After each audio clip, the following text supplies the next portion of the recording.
Mordecai ప్రాణము మాత్రము తీయుట స్వల్ప కార్యమని ఎంచి మొర్దెకై యొక్క జనులు ఎవరైనది తెలుసుకుని అహష్వేరోషు యొక్క రాజ్యమందంతట ఉండు యూదులనందరినీ సంహరించుటకు ఆలోచించెను.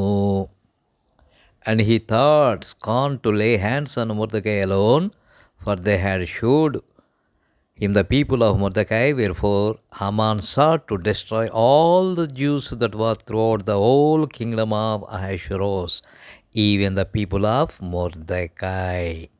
ఇక్కడ హామానుకు మొర్దెకైతో ఏదైనా ఇబ్బంది ఉంటే అది మొర్దెకై వరకే చూసుకోవాలి, కానీ మొర్దెకై యొక్క జాతినే సంహరించడానికి పూనుకున్నాడు అంటే అది ఎలాంటి ఆలోచన ధోరణి?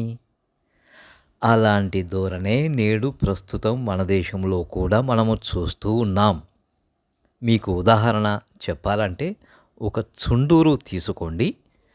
ఎక్కడో మరి ఒక సినిమా థియేటర్ దగ్గర ఒకరిద్దరి మధ్య జరిగిన వివాదం వారి జాతి మీదనే, ఆ కులం వారి మీదనే మారణకాండ సాగుటకు కారణమయ్యింది. అలానే కారంచెడు అనే ప్రాంతంలో తాగునీటి చెరువు దగ్గర జరిగిన ఒక వివాదం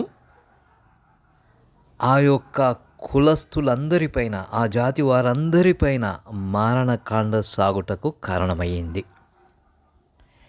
అక్కడ ఇద్దరు ముగ్గురు మధ్య ఏదైనా వివాదం జరిగినప్పుడు అది వారి వరకే పరిమితం అవ్వవలసి ఉండే కదా. మరి ఆ యొక్క జాతిపైన, ఆ యొక్క కులస్తులందరిపైన ఎందుకు దాడి జరిగింది, ఎందుకు మారణకాండ జరిగింది అంటే ఇదిగో ఈ హామాను లాంటి ఆలోచన ధోరణి.